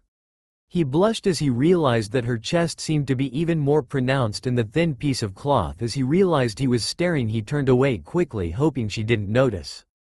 Kurenai felt amused at Naruto's antics but could not help but tease him. She walked up to him with a sway of her hips and ran a finger across his chest. She felt him shiver under her touch. Next time don't get caught staring, Kurenai whispered in his ear, her touching his chest. Naruto stood there gaping while she walked away with a sway of her hips. After having breakfast, Naruto put his genjutsu seal on again, which got a raised eyebrow from Kurenai. He explained that his teammates would freak out if he came to their team meeting looking like that. Both departed to their team meeting place. Time skip meeting place. As they met up with Kiba and Hinata, they were bombarded with questions, but Naruto answered with a glare and a bit of ki. They were taken by shock as Naruto never acted hostile towards others. Kurenai's side and decided to explain what happened yesterday. Okay, so about what happened yesterday, I was having a bad day. I was put off even more when Naruto detected me through my genjutsu that confused even Junins. Naruto, noticing my mood, decided to knock me out. Not the best decision I'd say, but it was good enough. When I woke up the Hokage answered all my questions about how Naruto detected me all right good enough. Now Naruto, do you have anything to say to your teammates? Naruto sighed and explained why he was away from the village for 3 years, who his teachers were, and his heritage, what sealed inside of him even about his bloodline and his rank. To say they were shocked was an understatement, but all that was nothing against their reaction when he dropped his genjutsu seal. Naruto and Kurenai watched in amusement as both held their foreheads and started to massage them. Naruto was about to explain to them why he was older looking than them, but Kiba held his hand up saying, "I don't want to know," while Hinata nodded in agreement. "Okay, well, how about introductions?" Kurenai announced. "Oh, why don't you go first, sensei?" Hinata said meekly. "Okay, well, my name is Kurenai Yuhi. My likes are dango and genjutsu. I dislike arrogant people and perverts. My hobbies are tending to my rose garden and reading a book. My dream is to be the best genjutsu user in the world." Naruto was next. "Okay, well, my name is Naruto Uzumaki Namikaze. My likes are people who treat me normally, and my summons the toads and the monkeys. My dislikes are when Jiraiya sensei left me alone with nothing to do and the last Uchiha survivor. My hobbies are training to perfect my sage mode and making new friends. My dream is to have a family and become Hokage." Hinata went next. "My name is Hinata Hyuga. I like my little sister and cinnamon buns. I dislike my family being separated and the caged bird seal. My hobbies are sparring and spending time with my little sister. My dream is to become clan head." Though the introduction, Hinata seemed to get quieter as she proceeded. Kurenai grimaced. She was going to have to work hard to build up her confidence. Kiba got up next. "My name is Kiba Inazuka. I like spending time with Akamaru and hot girls. My dislikes are arrogant people and hot girls who ignore me. My hobbies are training with Akamaru and trying to pick up girls. My dream is to become clan head with a smoking hot babe as my wife." Through the introduction, Kiba leered at both Kurenai and Hinata. Kurenai glared at Kiba even more but was surprised when Naruto directed his ki towards Kiba, making him tremble. He relayed a simple message to Kiba in a deathly cold voice that seems to make even Kurenai shiver. "Kiba, you will make sure that you do not do anything perverted in my presence or leer at Kurenai-senpai and Hinata, because if you do I shall end you as a man." Kiba nodded furiously as not to anger Naruto. Although Naruto was a pervert, he decided that he was better off being a closet perv since his encounter with Kurenai. "Okay, now with introductions over, I will give you your genin test to see whether you are worthy of being a Konoha shinobi. If you fail you will go back to the academy. Now you have to get these bells from me before lunch." Kurenai-senpai, do you mean these bells?" Naruto said, holding up 2 bells. Kurenai looked down to her waist only to see the bells disappear into smoke. Kiba and Hinata amazed as Naruto took the bells without her even noticing. When did you get those?" Naruto merely smirked at her. She got irritated but moved on with the test. "Alright Naruto, who are you going to give the bell to?" Kurenai asked. "The whole point of this is teamwork, so I will give my bells to both of them," Naruto replied. "Okay, well, Team 8 is official. Now do you guys want to train or get a mission?" "I want to get a mission. I hope we get one to save a princess or to save a country," Kiba said, excited about doing missions. Kurenai and Naruto inwardly chuckled. "Okay, let's get a mission." As they headed towards the Hokage Tower. Hokage Tower. Team 8, your mission is to capture Tora the Fire Lord's cat. Please move along, report back after you are done," the Hokage said with amusement in his voice. "What the hell kind of a mission is this?" Kiba replied, outraged, while Naruto walked past him and grabbed the scroll. "Mission accepted, Hokage Gigi. I'll see you in 10 minutes. Naruto, I think it will take longer for you to do that," the Hokage remarked. "Really Gigi? Okay, let's put up a wager. If you win I will do D-rank missions with no pay for the next month. If I win we all get an A- rank mission pay and AC rank mission the next time we come here for a mission," Naruto said. The Hokage agreed, and the only witnesses were Team 8 and the Chunins in the room. Kurenai and Hinata walked out of the office while Naruto dragged Kiba out. He directed a little ki at Kiba and told him to get up. Needless to say, a scared shitless Kiba is an obedient Kiba. Naruto told Kiba to track the cat's scent while Hinata searched the village for the cat with the Byakugan. Naruto had a simple plan: locate and cage the cat. After a few minutes of searching, Hinata reported the cat to be on the village walls. Naruto disappeared in a gust of leaves and used vines to trap the cat and made a prison around it. Naruto reappeared in front of his team. Well, let's go and collect our pay, and who wants to go to lunch with me, my treat? Kiba and Hinata agreed simultaneously while Kurenai seemed to hesitate but agreed in the end. As they arrived at the Hokage tower, Naruto handed the cat to the Hokage and told him to pay up. There sat a stunned Hokage studying the cat to see if it was a fake. He seemed to cry anime-style tears as he handed the money to Naruto and secretly slipping him 2 tickets for reservations for the Blazing Leaf restaurant. Thanks Gigi, we will be back for the C-rank mission, though I suggest that this be a 2-teams mission. How about this, you put Kakashi and Iki's teams with ours so we have more experience working with the other teams? Kurenai smiled at Naruto's suggestions, knowing that when they move up in the ranks they will not work with each other all the time. The Hokage seemed to give it some thought to it and finally agreed. Naruto turned to the rest of his team, asked if they still wanted to go to lunch. They all nodded. Food is food, and who in their right mind would refuse free food? So Naruto asked them where they wanted to eat. Kurenai said she didn't mind where, while Kiba and Hinata suggested the new barbecue restaurant run by the Akamichi. Naruto agreed and they moved as a moderate pace towards the restaurant. Once they arrived, they all placed their orders and walked over to a remote booth in the back. As the food arrived, they started up a conversation on random subjects. When the meal finished, Naruto paid the bill, much to the protest of Kurenai, as she wanted to at least pay half, but the idea was quickly rejected by Naruto. Alright team, we will be going to training ground 8 for a light spar, then head home, meet back at the same training ground. Let's move. The matches were set as Kiba vs Hinata and Naruto vs Kurenai. Time skip, end of training. Kurenai-senpai, can I talk to you for a moment? Naruto stated, trying not to blush at what was coming next.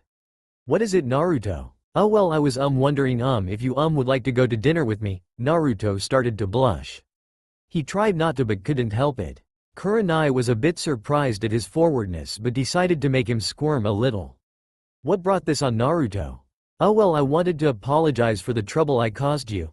By now Naruto was sweating bullets, fully red in the face and currently inventing new shades of it. So are you asking me on a date? No, nothing like that.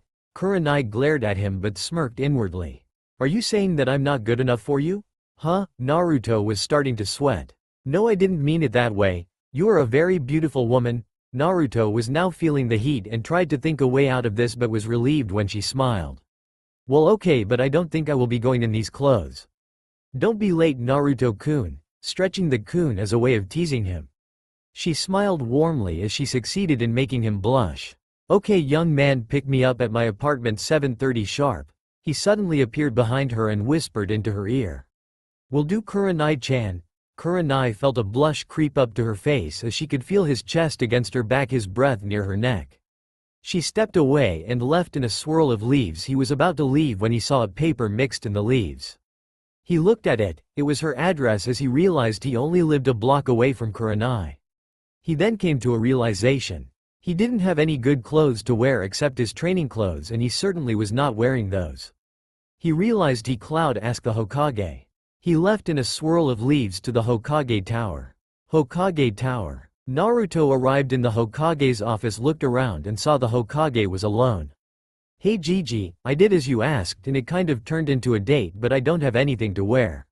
Now Naruto, first I want to ask before you proceed, what do you think of Kurenai-san? Well, she is a nice person, a very beautiful woman. All in all, I like her. Now Naruto, are you doing this because I told you to or because you want to? Well, now that I think about it, it's because I want to. Good, now my boy, I know just the place where you can help. You do remember the Yamanaka in your graduating class, ask her for help. I'm sure she will be happy to help. This is the address to her flowers store. After finding the shop and asking Ino for help with another half an hour of shopping, buying countless outfits, he finally decided on an outfit consisting of a black t-shirt with a golden dragon curled on the back and black pants and a red full-sleeve jacket. When it was almost 7:30, Naruto left his apartment with a bouquet of white roses surrounding a single red rose. Ino had told him it was a way of saying you are unique, but Naruto just thought it matched her name. He knocked on Kurenai's door only to come face to face with a purple-haired woman. She wore a mesh top with only a trench coat covering her chest. She also wore a rust-colored skirt with shin guards. She grinned at him and gestured for him to come in. She called out to Kurenai. "Hey Kure-chan, you little blonde Adonis is here," the woman called out. "I'll be right out Anko," Kurenai replied.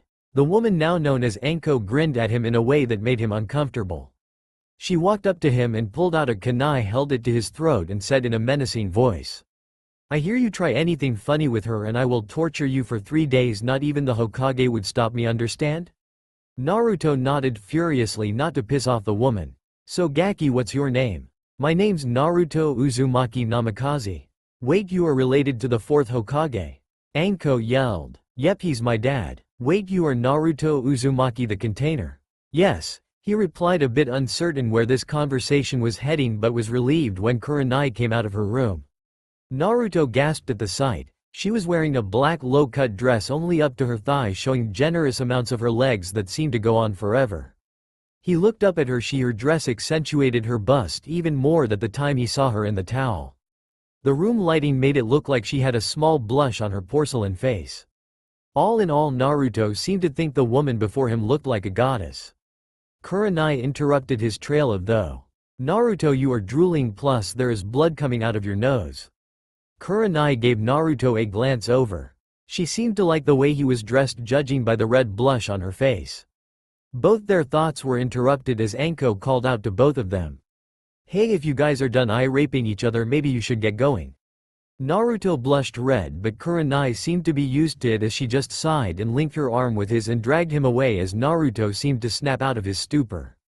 "So Naruto-kun, where are we going?" "Well, I had Gigi help me with this," he said as he held up the reservation tickets for the Blazing Leaf. Kurenai gasped and stated that it was too expensive and started to make a fuss. Naruto tried to calm her down, but nothing he tried would work, so he would try a different method. He grabbed her by the waist and shunshined to the Hokage monument and held her close to him. He whispered into her ear, "You know, Kurenai, if you didn't want to go on a date with me, you could have said so. Tell me even now, I'll take you back home and I can pretend it never happened." Naruto felt sad but knew it would be the right thing to do. Kurenai turned to him with pleading eyes and said, "I just don't want to spend money on someone like me." Naruto looked her right in the eye. Crimson clawing with ocean blue. "And what is wrong with someone like you? You are a smart, kind and a very gorgeous woman. What if it's a one-time thing? Then we both know what it would end like. Don't feel scared just because of that one thing. Don't even think about saying that the age difference is too big, cause I know for a fact when you are a ninja it doesn't matter what age you are. So now tell me, do you want to go to the restaurant or do you want me to take you back home?" "Hi, let's go to the restaurant." Naruto shunshined them right in front of it. They had no problems getting in, but Naruto growled at the men that even looked Kurenai's way. Kurenai felt it was a nice gesture but could get out of hand, so she laced her hand with his and led him into a private booth. After ordering some food and making small talk, when the food came it looked delicious, but the problem was Naruto was holding up the waiter by the throat for making a comment at Kurenai's bust. Now Naruto was pissed, but Kurenai told him to let it, so he did, although a bit reluctantly. "I'm sorry for reacting like this." Kurenai waved it off by saying, "It was funny seeing his reaction, plus I found it cute that you would defend my honor like that." After the food arrived they ate in a comfortable silence. Naruto paid the bill using the Uzumaki account and gave the waiter a very good tip. It was a black eye and a broken nose. Walking out of the restaurant he turned to Kurenai. "Do you want to for a stroll around the park?" "Yes, I would love to. You know, Naruto-kun, this has been by far the best date I've ever had. All the other guy I've dated are pervs or just self-centered. Even better than the third son, but I think it's because he is a chain smoker. Really, I mean because of the way I reacted to the other guys looking at you. I was sure I ruined your mood. Well, I actually found it funny when they flinched away when you growled at them." As she was talking, Naruto spotted a swing in a tree. He grabbed her hand and led her to it and told her to sit down. He started pushing her and she kept telling him to push harder, not like "had you pervs." As soon as she jumped off, Naruto appeared to catch her. They both landed on the ground with a thud. They both soon realized that their mouths were connected, but this time Kurenai didn't pull away. Instead, she deepened the kiss, sliding her tongue across his bottom lip, asking for entry. As his mouth parted, his tongue lunged out at hers. They began a tongue war which finally came to a draw as they gasped for breath. They both felt content for now. Kurenai rested her head on his chest, listening to his heartbeat as Naruto stroked her hair. So Kurenai-chan, are we boyfriend and girlfriend? Naruto asked nervously. Does this answer your question, as she gave him another kiss. Naruto smiled slyly and said, I don't know, I think I need more convincing. He grinned slightly as he leaned in and gave her a kiss. This went on for a while. After another 5 minutes they got up. Kurenai shivered at losing her source of warmth. Naruto picked up on this and draped his jacket over her shoulders and held her by the waist. As they finally reached her apartment, he was slightly disappointed that it had to end now, but his disappointment vanished as she invited him in for some tea. He moved into the living room, getting comfortable on the couch as Kurenai came back with the tea. They both sat there sipping the tea as they glanced at each other through the corner of their eyes. Finally, when the tea finished, they both put their cups on the table. They were still glancing at each other, deciding that he had enough. Naruto moved to Kurenai and mashed his lips with hers. He had the feeling of complete euphoria. If Naruto died right now, he would die a happy man. Not that he will, or it will ruin the moment and the story. After a heavy makeout session, they both lied down on the couch feeling content for the second time in the night. You know, I have never been so relaxed with a man before, Kurenai stated. Maybe that's because they were all pervs like you told me, Naruto said, a bit disgusted by the fact that they would judge a woman on her looks. Oh, and you are saying you are not a pervert. May I remind you that I caught you staring at me while I walked out of the shower in only a towel, plus I still remember the time at the hot springs, Kurenai said. I never said I wasn't, but I am not one to show my perversions in public, especially after what you did to my clone when it took off running into the forest, Naruto replied. Naruto glanced at the clock. It was 11 p.m. He sighed. He turned to Kurenai and said, I think I should be leaving now, it's pretty late. You know, you can sleep here if you want. It's not a problem for me at all. Are you sure? Yeah, it'll be fine. Right, I'll sleep on the couch for tonight. No, you are not. Now move into the bedroom. Kurenai thought she heard him faintly say, yes dear. This brought a blush to her face as thought of marrying Naruto seemed to give her a warm feeling. She got rid of such thoughts for now as she wanted to see how this relationship move along. As Kurenai moved towards the bedroom, she saw Naruto standing there clad in boxers. She blushed as she saw his muscles. She decided a little teasing was in order. So she moved like a ghost behind him and slipped her arms through from under his arms and ran her hand down his chest to the top of his boxer's waistband. Naruto decided that could play at this game. He turned around and cupped her face and kissed her deeply. After being satisfied at her dazed expression, he moved his hands down and pinched her on the ass. Naruto felt satisfied at her reaction as she leapt up and wrapped her legs around his waist and eeped. Their teasing session turned into a heavy makeout session. After feeling exhausted, they promptly fell asleep as soon as they hit the bed, with Kurenai using Naruto a large well-muscled teddy bear. They both sighed contentedly in their sleep. Naruto groaned as he woke up to a weight on his chest. He moved his head up to see Kurenai's face glowing in the sun. He looked at the clock on the wall to see it was 7:30 a.m. Wait, 7:30. They were late. Both of them were supposed to meet their teammates about 30 minutes ago. He tried to shake Kurenai awake, but to no avail. She seemed to be in a deep sleep. Suddenly he got a mischievous idea as he leaned closer and started kissing her neck, moving to her jawline and moved his mouth over hers. Her eyes snapped open wide before relaxing into the kiss.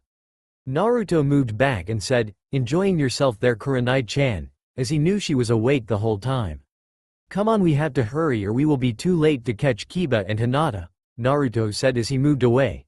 Kurenai pouted at losing her source of warmth but looked at the clock and realized how late they really were.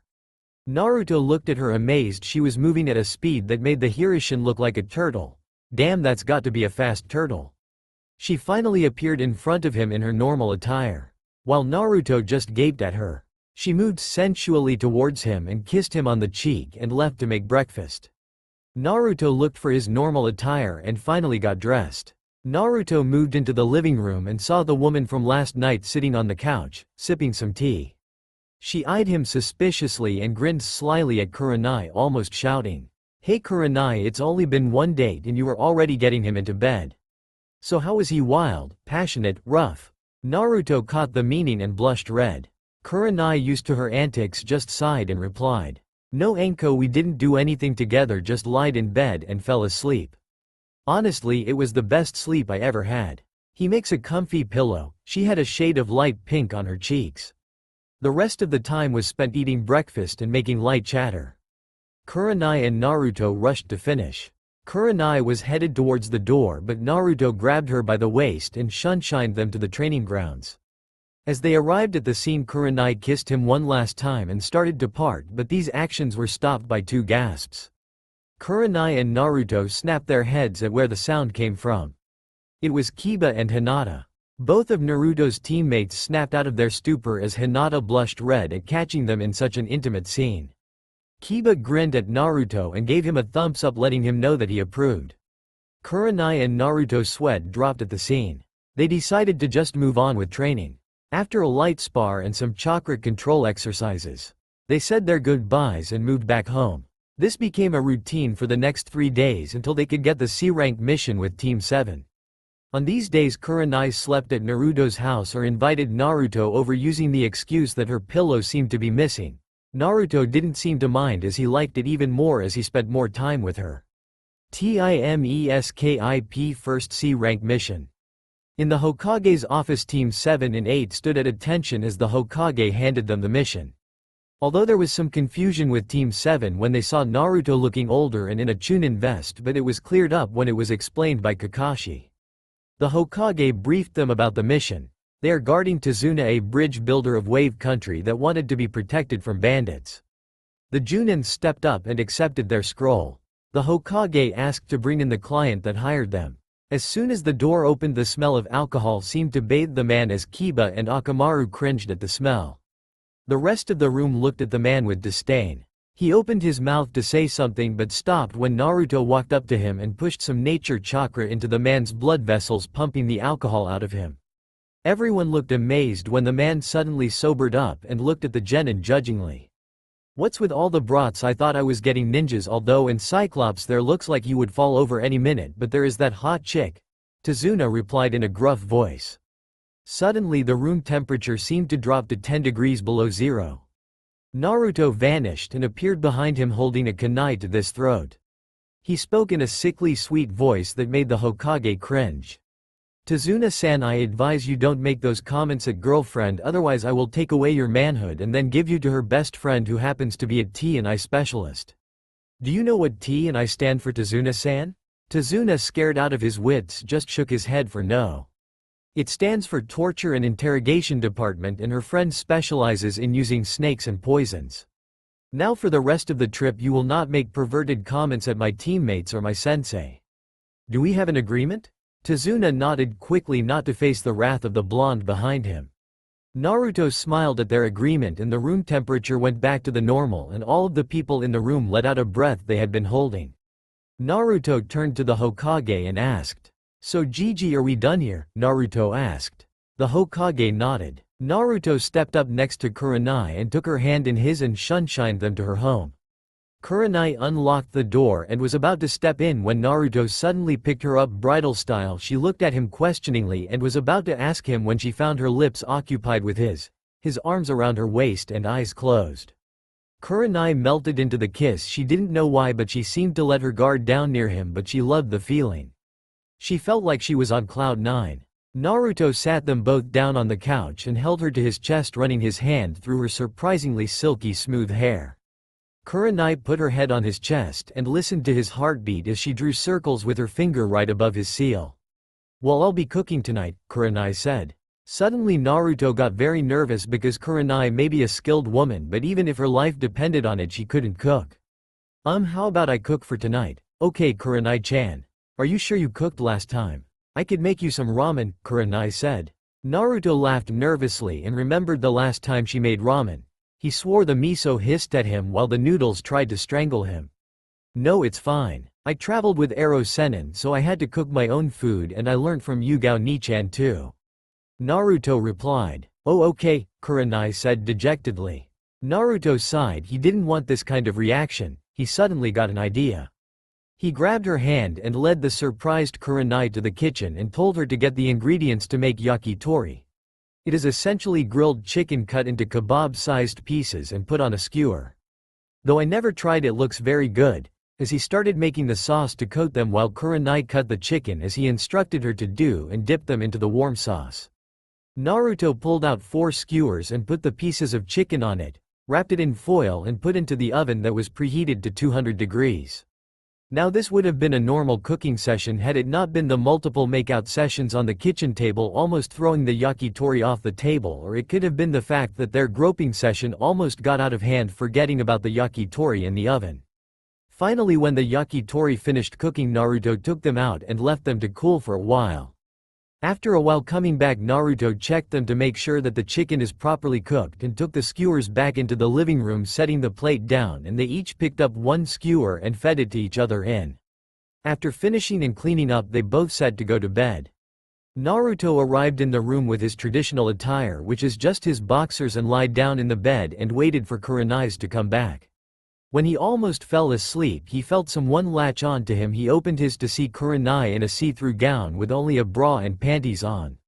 She lifted his arm and wrapped his arm around her waist and laid her head on his chest. Wave mission start. Kurenai and Naruto arrived at the west gate of the village, where the drunken Tazuna and the rest of the members of Team 8 and 7 stood, who were still waiting for Kakashi to arrive. Naruto got everyone's attention and said, "We should find a place to sit down. Kakashi Aniki will be arriving in another 3 hours as he has CTD." Team 8 and Tazuna seemed confused by the term CTD, while Team 7 and Kurenai caught on quickly and snickered. Seeing his clients and his teammates' confused faces, he decided to elaborate. "Kakashi Aniki has chronic tardiness disorder." The whole group snickered. 3 hours later, arriving in a swirl of leaves, Kakashi gave his trademark greeting and ignored the screeching Banshee and the brooding Uchiha while quietly greeting the Aburame. Kakashi walked to the Chunins guarding the gate and signed his team and Team 8 out, while the rest of the group walked out of the village. Kurenai's team formed a diamond shape around Tazuna while Team 7 walked in front. Kakashi seemed to be buried in his book while Sasuke brooded, and Sakura asked him for dates while sending glare at Shino for sighing and muttering under his breath. After a while of walking, the Junins and Naruto felt like they were being watched. All of them tensed for an attack, but it never came, but they didn't let their guard down. After traveling down the road for a while, they noticed a puddle on the floor. Kakashi and Kurenai nodded at Naruto as he pulled his sword out that Yugao gave him from the seal on his arm and pushed some chakra into the blade. As soon as the group passed the puddle, 2 hulking figures came out of the puddle. They looked like twins. They both had gauntlets on opposite hands connected with a chain. They both ran at mid-Chunin speed and shredded both Kakashi and Kurenai to pieces. The whole group screamed except for Naruto, who went into battle mode. He leapt over the incoming figure, cutting the chain link that came to shred him, and drove his blade through the man. His partner seemed alarmed at his death and charged at Naruto. Naruto did 3 hand seals and said, "Wood style. Tree binding." He slammed his palm onto the ground. The ground broke apart and gave way for the tree to grow out from behind the man. The branches of the trees bound the man's hands and feet and constricted around him, and the man struggled to get out of his bindings but was knocked out courtesy of Kakashi.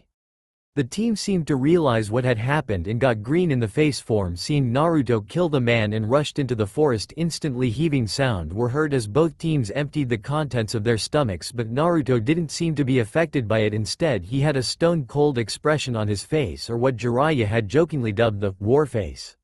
Both teams came out to see Kakashi hovering over Tazuna, his Sharingan eye uncovered, to intimidate the man into telling him the truth.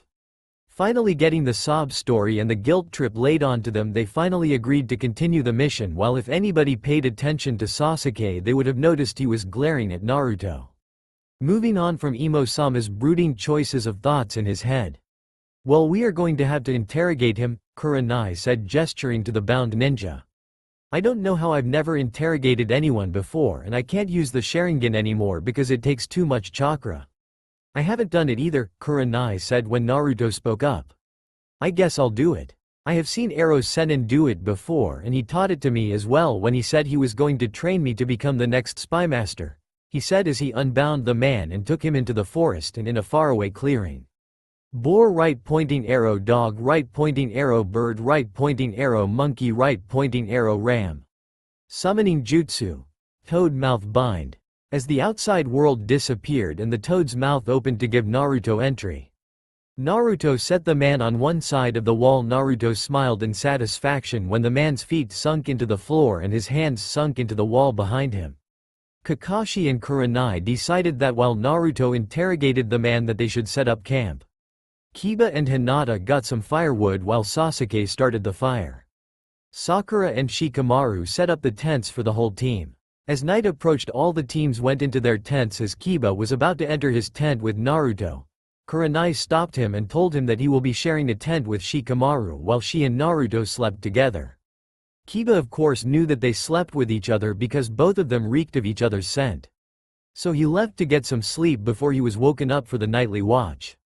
As Kurenai approached the tent with Naruto's shadow in it, just as she was open the tent flaps when she was grabbed from behind. She was about to scream out and launch a kunai at the assailant's throat when she felt someone's lips on hers. She was about to push the person away but stopped when blue eyes snapped open and pulled her close. She felt like an idiot for not knowing it was Naruto, but suddenly her eyes widened and she looked at the shadow in the tent as it suddenly went up smoke. "You can't fool me, Kurenai-chan," Naruto whispered into her ear as she muttered something about stupid sage chakra sensor enhancers. Naruto chuckled and started kissing her neck and moving along her jawline. Kurenai loved how his lips felt on her skin. After a brief makeout session, half an hour, they both fell asleep. Next morning, as everyone packed up and moved out, after a brief boat ride where there was not enough room, so Hinata sat on Kiba's lap, both blushing bright red, and much to their chagrin they were teased mercilessly by Naruto, who was also joined by Kurenai, who was sitting on his lap. After getting back on land, Kurenai pouted at losing her source of warmth, but this was quickly taken care of by Naruto, who picked her up bridal style and started walking. After a while Naruto put Kurenai down when he sensed someone in the bushes. When he threw a kunai, it was revealed to be a rabbit with white fur.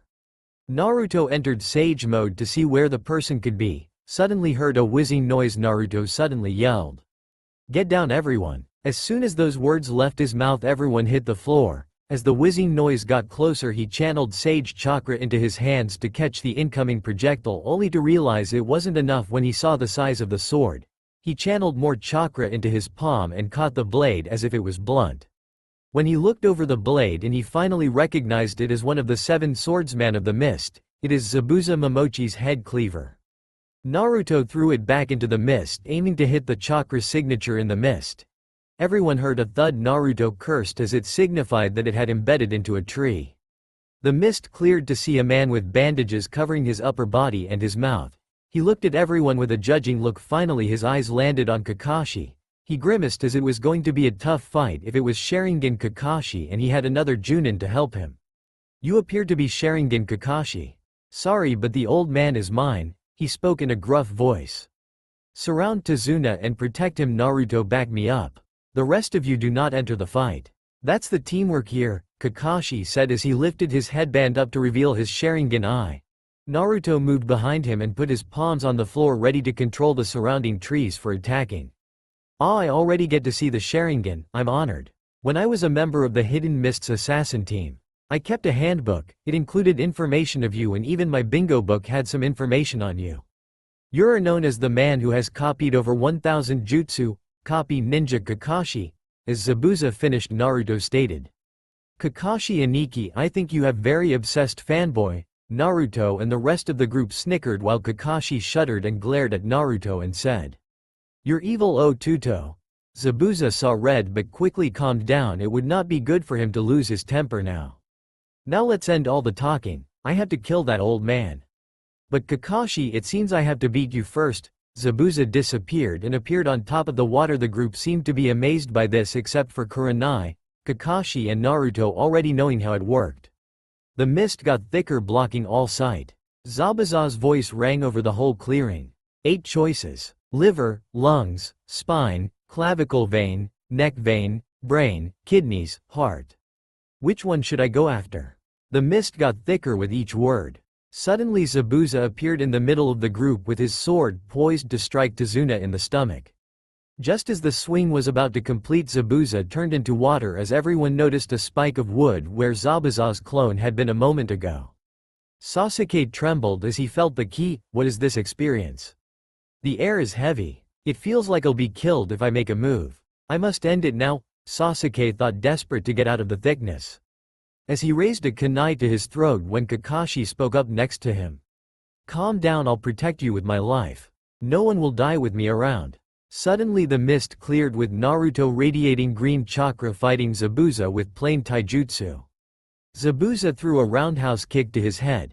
Naruto ducked down only to come face to face with the head cleaver as it cut Naruto's head off cleanly. Everything was quiet. No one said anything. All of a sudden the air became heavy. The Naruto on the floor turned into a wood clone and was absorbed into the ground. Both Junins and the teams breathed a relieved sigh. The battle was on again. Zabuza took advantage of this and appeared next to Kakashi and kicked him into the water. As Kakashi came out of the water he realized something was wrong, but it was too late. Zabuza appeared on the water and did some hand seals and shouted, "Water style! Water prison!" Kakashi was captured. The team stood dumbfounded as one of the village's strongest Junin had been captured. Kurenai used a genjutsu on Zabuza and tried to get too close to him only to be hit with the flat side of his blade. She was sent flying through the air coughing up blood. 3 Narutos appeared. One of them caught Kurenai and set her near the teams and joined back with the other 2 Narutos and did some hand seals. Earth style, Earth Dragon. Water style, Water Dragon. Wood style, Wood Dragon. As the 3 Justus were called out, the dragons raised around Naruto, spinning into a tornado and charging at Zabuza's form through the mist. Zabuza tried to slow it down with water clones, but to no avail. The dragons seemed to be set on ripping him to shreds, turning his head to see Kakashi but only to see a log floating in the water prison. Out the corner of his eye he saw a Naruto clone taking Kakashi's prone form to his team.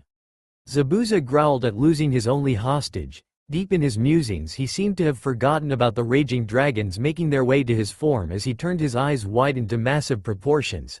Zabuza tried move away but noticed that his feet were rooted to the ground with vines. When the dragons finally hit him he opened his mouth to give a scream only for it to become silent as the water suffocated him. Naruto's got a good look at his dead body. Zabuza's arms had been ripped off by the earth and wood dragons while the water drowned him. Naruto thought it was ironic that the man was killed by his own elemental affinity, but then again there were lots of people that were killed by people with the same affinity but had a lower mastery over it. Naruto cut off Zabuza's head and sealed it. Just as he was about to pick up the head cleaver, when he suddenly jumped back as ice senbon were embedded in the ground where he was just a second ago. He looked up to see the assailant. It was a young boy, looked like a feminine Sasuke, but it was certainly a boy. His pheromones seemed to tell the whole story. "You killed Zabuza-sama, for that you will die." Ice style, demonic mirroring ice crystals. Naruto stood amazed as he realized he was facing a member of the Yuki clan. Naruto snapped back to reality when he was surrounded by the ice mirrors. The boy stepped into one of the mirrors and pulled out 3 senbon and moving at mid-Junin speed and threw the senbons.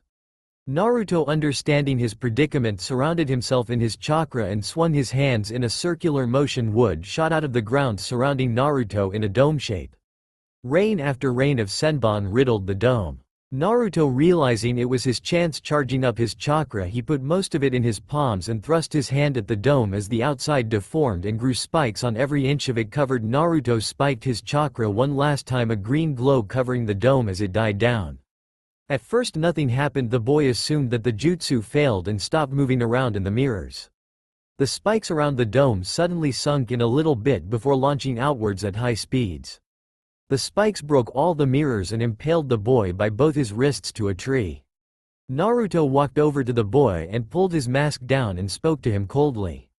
"I'd like to know my assailant's name before I kill him. My name is Haku and I was Zabuza-sama's tool." "Say goodbye, Haku of the Yuki clan," Naruto said as he slashed his throat. Naruto walked over and pulled the head cleaver out and sealed it into the same scroll as Zabuza's head. As he walked over to his group he saw their awestruck looks and saw Kurenai looking at him with love and anger. Confused as to what might happen, Naruto walked cautiously towards the group. As he was a few steps away he was bopped on the head courtesy of Kakashi and Kurenai. He smiled sheepishly at their glares. Finally Kurenai broke down and sobbed into his chest. He put his arms around her protectively and smiled contently. After Kurenai stopped sobbing, Naruto looked down and saw Kurenai had fallen asleep. He picked her up bridal style and turned to the rest of the group and looked at Tazuna and said, "Tazuna-san, can you lead us to your house?" Tazuna nodded his head shakily as remembered that this kid had torn through 2 people in the time span of only 10 minutes and the Cyclops couldn't even handle the bandaged guy. Suddenly a thud was heard as everyone turned around to see what it was. Kakashi was on the floor from overusing the Sharingan. Naruto's sweat dropped and created clones to pick up his Aniki. When arriving at Tazuna's house they were greeted by Tsunami, who is Tazuna's daughter. After telling her about his travel, Tazuna asked Tsunami to show them their rooms. When Naruto was shown his room he laid himself and Kurenai down and fell asleep holding her tight. That's all for now. If you enjoyed then please like, share and do comments.